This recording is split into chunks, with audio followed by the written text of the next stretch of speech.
Shalom sahabat setia Maturia Ministry. Kita jumpa lagi dalam program Perenungan Pagi Maturia Ministry sebagai tuntunan iman bagi kita semua.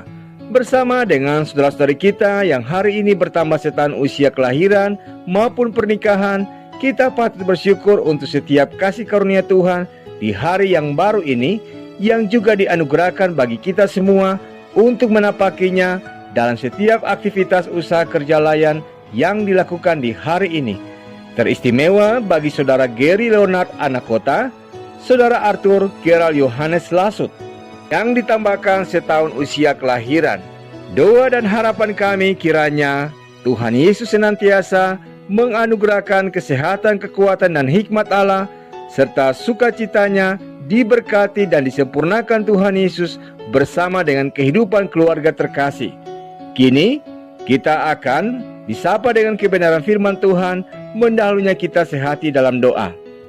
Bapa yang mulia, mensyukuri hari baru ini kami akan membaca dan merenungkan bagian firman-Mu.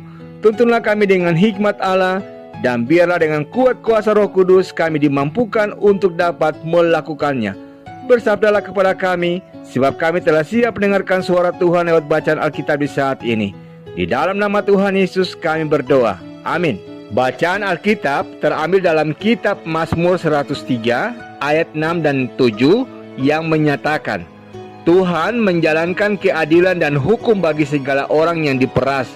Ia telah memperkenalkan jalan-jalannya kepada Musa, perbuatan-perbuatannya kepada orang Israel.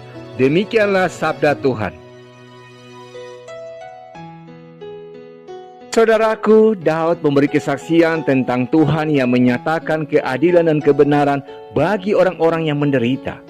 Musa dan umat Israel merupakan contoh yang disebutkan dalam narasi bacaan ini.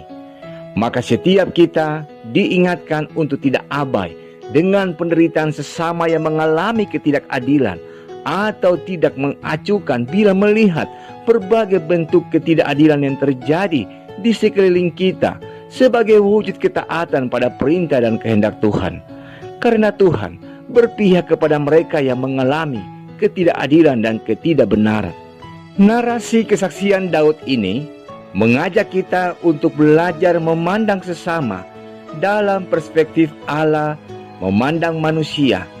Hal itu mengingatkan saya kepada seorang antropolog Polandia, Alicja Iwanska, yang membagi dunia manusia menjadi 3 kategori menurut perspektif petani. Kategori pertama, pemandangan pegunungan, pepohonan dan alam yang tidak memiliki ikatan emosional dengan yang melihatnya. Kategori kedua, mesin. Mereka memiliki nilai yang tinggi dan penting bagi petani untuk meningkatkan produktivitas kerja. Ketiga, teman dan tetangga. Mereka adalah sesama manusia yang tinggal dan tumbuh bersama dan memiliki relasi emosional yang konstan. Menariknya saudaraku, kita juga kerap kali melihat manusia seperti analogi yang saya katakan tadi.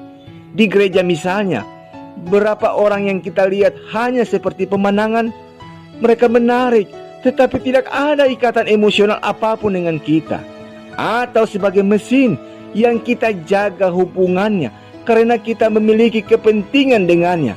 Seorang rekan pelayanan pernah berbagi bahwa ia merasa hanya dalam tanda petik digunakan di gereja, diperhatikan selama pelayanan, ataupun gereja memiliki kepentingan dengan dirinya.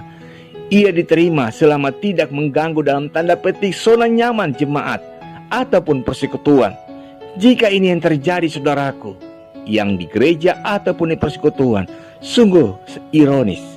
Kita patut saudaraku memperlakukan manusia sebagaimana layaknya manusia. Kita perlu menanggalkan kepentingan pribadi, pola atau rutinitas apapun yang menjadi zona nyaman kita. Menyingkirkan keegoisan dan kepentingan pribadi untuk memberi tempat pada kepedulian terhadap sesama.